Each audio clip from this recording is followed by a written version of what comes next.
There are many changes in fitness over the past 30 years. It's attributed to thinking of times past. That's great, but let's not forget that things change also. This is often certainly true within the area of health and fitness. If you are doing what you've got always done, you'll get the results you've got always gotten, is true, but what if things change? Then what want to work is not any longer a viable and effective thanks to getting the results that we would like. During this article, I will be able to outline 7 items that have changed over the past 30 approximately years that affect the way we view health, fitness, exercise, and what's considered best. Let's check out a number of these changes in fitness. 1. Activity level. This change in fitness is pretty obvious. We just don't move around the maximum amount as we want to 30 years ago. Currently, the typical sedentary person living in an urban setting takes 903,000 steps each day. That's a puny number. Within the Journal of Medicine, existing literature was pulled together to line a general guideline of what an honest number of steps per day would be.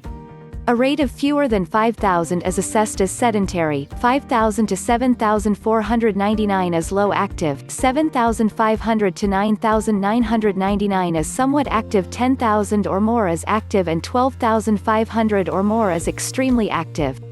So what does 900 make us? On the brink of the dead. But it isn't hard to imagine. Rise up from, take the elevator to the parking lot, drive a car, take the elevator to office, sit down, order nutriment, reverse the method to travel home, and return to bed. Just to notice, 1 kilometer is about 1,300 steps. Park at the far end of the parking lot and walk to your building rather than dropping the youngsters off ahead of the varsity. Park a few streets before it, and walk them the remainder of the way. 10,000 is really considered a coffee estimate for youngsters. Go around the shopping mall or supermarket during a random. With today's super malls, this is often an enormous thing. Take the steps rather than the lift or escalator. Well, if you're employed on the 50th floor, maybe climb halfway to start. Give the dog an additional 5 minutes on his walk. We need it even quite him. Stop emailing colleagues within the same office. Instead, re-evaluate and ask them. Shockingly effective considering what percentage emails we send each day. Great for team building as well. Go for a walk during your lunch break, walk to urge your lunch or to seek out somewhere to eat your lunch. Get up and do something, run up and down the steps for instance during TV ads, no excuses here. Walk to the corner shop rather than driving or popping in on your way home. Walk to friends' houses rather than driving. Take conveyance and walk from the railway station. Dr. David Bassett studied an Amish community to ascertain what things were like within the past.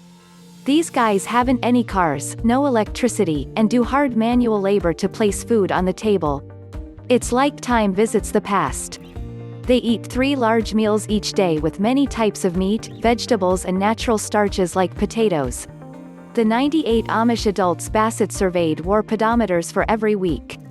The lads averaged 18,000 steps each day. The ladies took a mean of 14,000 steps. The men spent about 10 hours every week doing heavy work like plowing, shoeing horses, tossing hay bales, and digging. The ladies spent about 3.5 hours every week at heavy chores. Men spent 55 hours every week in moderate activity. Women reported 45 hours every week of moderate chores like gardening and doing laundry.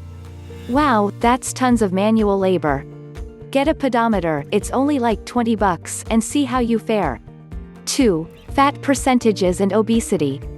The activity level leads us to the right to the present point about obesity. The scary obesity rate is one of the foremost obvious changes in fitness. The obesity rate among the participants within the study of the Amish population was 4%, as determined by Body Mass Index, or BMI.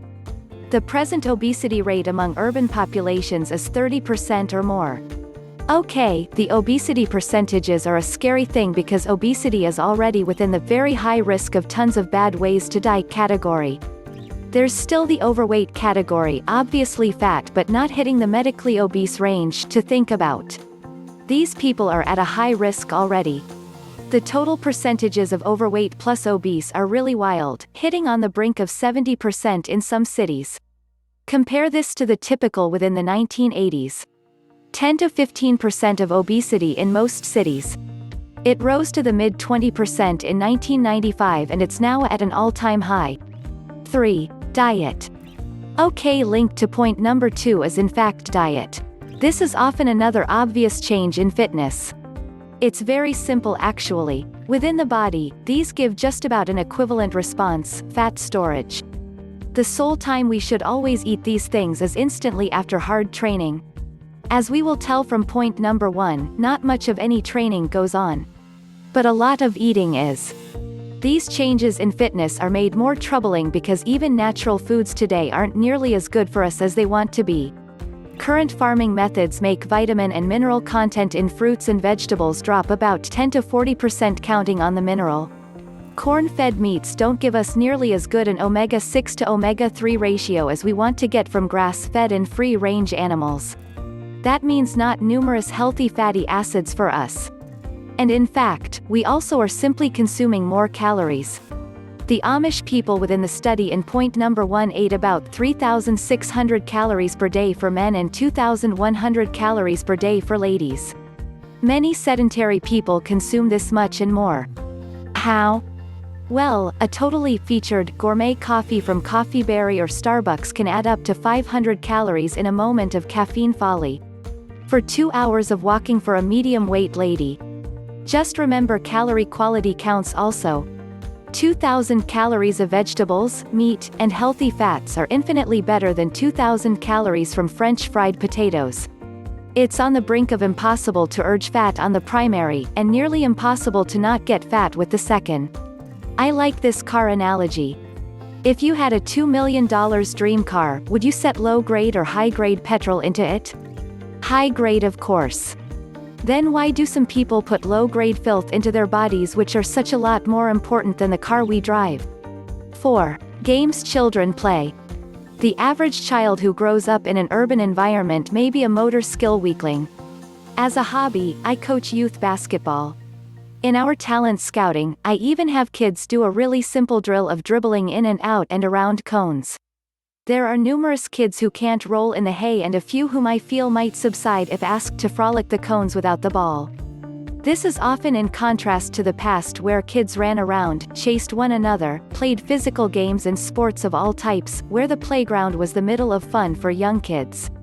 This lack of activity not only causes a change in fitness for the kid in his/her youth, but features a profound future effect also. Of course, this alteration in fitness may be a result of a mixture of possible factors.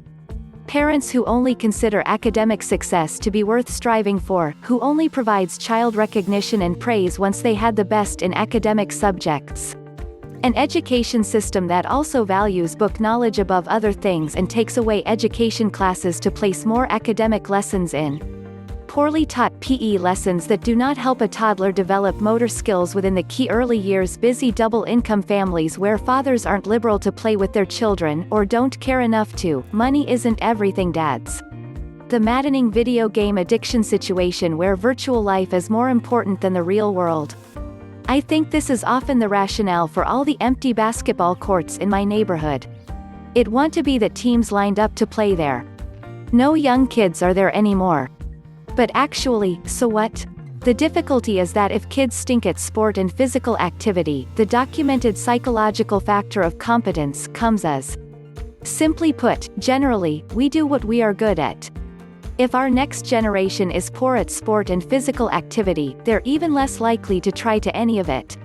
Which, combined with items 1 to 3, makes for a deadly health crisis for several countries. Obesity costs the United Kingdom $7.4 billion in national health care per year. If we do not help our youngsters, that's only getting to grow to be a much bigger and larger burden for everyone. 5. Social support. This is a more subtle change in fitness. People are communal animals. We persist with things because there's a supportive community behind us. Even drug and alcoholism rehab centers recognize this. We all need social support. But social links are becoming weaker. And no, Friendster and MySpace links don't structure for it. In a more connected but less close world, I know numerous people that are only comfortable behind a display screen and not ahead of a true person. There's less social support than within the past, extended families, communal living, strong friendships within an area, etc., and it's hard to stay with something which needs dedication and sacrifice like an exercise program. I'm not a sociologist, but I do believe there's a reason that exercise classes do better in terms of membership than individualized training. Most of them certainly aren't as effective as great individual coaching. But the social factors are available when sustaining a lifestyle change is involved. 6. Free time. This subtle change in fitness is pretty clear. We just have less time that we own. Bosses, social, family, and other commitments make free time a really precious commodity, and it adds difficulty to the very fact that point is our only non-renewable resource. Once we prefer to exercise or spend time cooking to stay a healthy lifestyle, we are competing with movies, games, TV, and other things free of charge time. We all know that exercise is sweet for us, but it not only has got to be good for us, but it also has got to be better in our minds than the newest episode of Desperate Housewives, or the newest video game. That is the issue. We'd like to prioritize future health over temporary fun. 7. Training methods. Okay, here is where we do well. 30 years ago the aerobics craze took the Western world by storm. It isn't a really good training method both in terms of results and in terms of results per unit of your time. Add that to the very fact that we've such minimal time to coach, we will not afford to coach during a suboptimal way. We all know tons more now. Fortunately for us, there are good methods that smart coaches use to enhance training efficiency and obtain results even with less training time. A number of these include smartly designed resistance training programs, interval training, and good assessment techniques to work out individual needs. If you've got a teacher like that in your corner, you'll turn back the clock and avoid becoming one among the ever-growing statistic of individuals whose health is headed in the wrong direction. Stay fit and powerful, and good luck.